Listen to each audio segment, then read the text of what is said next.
Hello friends, welcome back to my YouTube channel Raftaar study. तो आज हम पढ़ेंगे characteristics of accounting. Just previous video में हमने मीनिंग समझा था। जिन बच्चों ने मीनिंग नहीं समझा है, क्योंकि मीनिंग जिस बच्चे को समझ में आ गया उसको ये विशेषताएं उसकी समझ में आ जाएंगी कि अकाउंटिंग की कैरेक्टरिस्टिक्स मतलब फीचर्स उसके क्या है। वीडियो आप देख सकते हैं, लिंक आपको डिस्क्रिप्शन बॉक्स में मिल जाएगा। तो आइए अब हम समझते हैं कि इसकी विशेषताएं अकाउंटिंग की वो है क्या। तो देखिए, पहला आता है हमारा आइडेंटिफिकेशन ऑफ ट्रांजैक्शन। पहले मैं ये बता दूं कि कैरेक्टरिस्टिक्स मतलब होता है क्या एक तरीके से कि अकाउंटिंग हम क्यों करें। सबसे पहला क्वेश्चन आ रहा है, ये होता है कि हम अकाउंटिंग क्यों करें, क्या फायदे हैं उसके हमारे। कुछ इस प्रकार से एक क्वेश्चन है। तो अब देखिए क्या है। पहला है आइडेंटिफिकेशन ऑफ फाइनेंशियल ट्रांजैक्शन। हम अकाउंटिंग इसलिए करते हैं ताकि हम फाइनेंशियल जो ट्रांजैक्शन है उसको आइडेंटिफाई कर सके। कि वॉट एवर मैंने बताया था आपको, मीनिंग में बताया था कि आइडेंटिफिकेशन का मतलब होता है कि हम अकाउंटिंग में सिर्फ वही रिकॉर्ड करते हैं जो इन टर्म्स ऑफ मनी होगा, मनी के टर्म में होना चाहिए। ठीक है, वही रिकॉर्ड किया जाएगा। सबसे पहले यही आइडेंटिफाई करना कि क्या ये जो ट्रांजेक्शन होने वाला है कि क्या मनी के टर्म में है या नहीं है। सबसे पहला बात तो यही आता है। तो सबसे पहले इसमें वही आएगा क्या कि first we identify the transactions which is measured in terms of money or not. Only those events are recorded in the books of account who is terms as money in terms of money. money के term में हो सके उसी को हम इसमें record करेंगे। ठीक है ना। आगे मेजरिंग द ट्रांजेक्शंस। अब ट्रांजेक्शन को मेजर करना, सबसे पहले मैंने बताया कि सबसे पहले पहचानना कि वो फाइनेंशियल टर्म में है कि नहीं, फिर उसको मेजर करना कि क्या उसको फाइनेंशियल टर्म में लिखा जा सकता है या नहीं। ठीक है, देन उसको क्या करना है, रिकॉर्ड करना। अब आपने आइडेंटिफाई कर लिया, मेजर भी कर लिया, पहचान भी लिया उन चीजों को, तो देन आप उसको रिकॉर्ड करेंगे in the books of account in the form of journal accountings बनाएंगे, उसमें आप हम इसको रिकॉर्ड करेंगे। ठीक है ना। अपने जो भी अपने कंपनी के नाम से जो भी खाता होगा, अकाउंट होगा, उसमें हम रिकॉर्ड करेंगे कि ये जो ट्रांजेक्शन है उसको इतने डेट को इतनी तारीख को इतने पैसों का लेन देन हुआ। क्योंकि एक सिस्टमैटिक प्रोसेस है अकाउंटिंग में, ऑलरेडी डिस्कशन कर चुका हूं इसके बारे में। ठीक है ना। तो अब आप उसको रिकॉर्ड करेंगे। तो रिकॉर्डिंग में लिए आप जो भी अकाउंटिंग टूल्स यूज करेंगे, आने वाले वीडियोस में और अच्छे से क्लियर होते चले जाएंगे। अपने आप इसको कोई नहीं बताएगा आपको, अपने आप क्लियर होते चले जाएंगे। क्यों? ट्रायल बैलेंस है, बैलेंस शीट है, फाइनल अकाउंट है, बिल्स ऑफ पेमेंट, ये सब एक अकाउंटिंग्स हैं।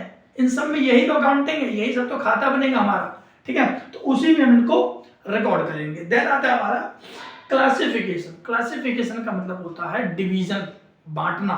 अब कैसे बांटेंगे, किसको बांटेंगे? बांटने का मतलब हो जाएगा, मैंने बताया था, उधार वालों को एक तरफ करना है, जिन लोगों ने एडवांस पेमेंट कर रखा है उनको अलग रखना है, कौन सी चीज मशीनरी है मशीन की चीजों को अलग करना है, इन सब चीजों को अलग अलग भागों में बांट देना, इनके पर्सनल अकाउंट के अकाउंटिंग में। ठीक है ना, डिवाइड कर देना। दैट्स कॉल्ड क्लासिफिकेशन, जो कि हम करते हैं लेजर में। जनरल अकाउंट के बाद बनता है हमारा लेजर। लेजर में हम इनको क्लासिफाई करते हैं। Then summarising. Summarising which means इन सब का समराइज करके हम दे देते हैं कि ये सब हमारे अकाउंट में, कंपनी के अकाउंट में ये सब चीज हो रहा है। कह सकते हैं ट्रायल बैलेंस, हम इसमें ट्रायल बैलेंस बनाते हैं। ठीक है ना।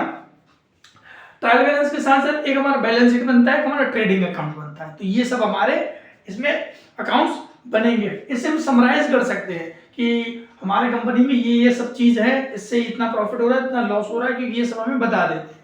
ठीक है। आगे इंटरप्रिटेशन। इंटरप्रिटेशन का क्या मतलब हो जाता है हमारा?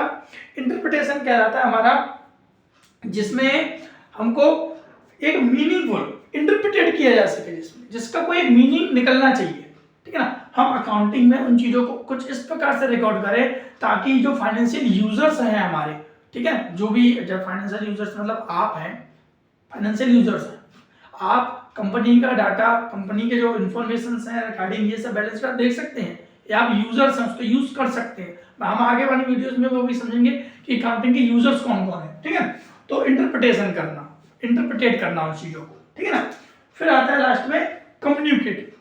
इंटरप्रिटेट का मतलब एक मीनिंगफुल निकलना चाहिए। आपने इन सबको सिस्टमैटिक तरीके से रिकॉर्ड किया है तो उसको कुछ मीनिंग भी निकलना चाहिए कि पता चली आपने क्लासीफाई पहले कर दिया, रिकॉर्डिंग बाद में कर रहे हो, तो आगे पीछे नहीं करना है, सिस्टमैटिक तरीके से करना है ताकि उसका एक मीनिंग निकल सके।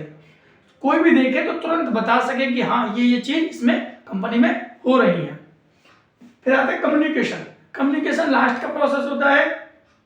हम जब ये सब चीज आप सिस्टमेटिक तरीके से करते हैं then you will able to communicate the financial position of the company. आप उसमें सक्षम हो जाते हैं कि किस प्रकार से कम्युनिकेट जो फाइनेंशियल जो पोजीशन है या फाइनेंशियल ट्रांजैक्शंस आपकी कंपनी में उसको आप कम्युनिकेट कर सकते हैं विद द यूजर्स, ठीक है। या फिर अपने मैनेजर्स के बिहाफ पे आप बात कर सकते हैं या फिर मैनेजर से बात कर सकते हैं। तो कुल मिलाकर के आप जो अकाउंटिंग है इसको इस प्रकार से रिकॉर्ड करते हैं ताकि उनका ट्रांजैक्शन पहचाना जा सके, रिकॉर्डिंग किया जा सके, क्लासिफिकेशन किया जा सके, इंटरप्रिटेट किया जा सके, देन विल कम्युनिकेट। तो ये इसके कैरेक्टरिस्टिक्स थे ऑफ अकाउंटिंग के। आपको अच्छा लगा होगा, बहुत शॉर्ट था, कोई ज़्यादा नहीं है। आप इसके अंदर लिख भी सकते हैं इन चीज़ों के ऊपर, ठीक ना। आप उन्हीं ट्रांजैक्शन को रिकॉर्ड करेंगे, only those transactions are recorded which is terms of money simply, ठीक है। तो इस प्रकार से आप हो जाएगा। आने वाली वीडियोस आपको ऐसे सिस्टमेटिक तरीके से, हमारी भी सिस्टमेटिक तरीके से आपको मिलती रहेंगी। Thank you.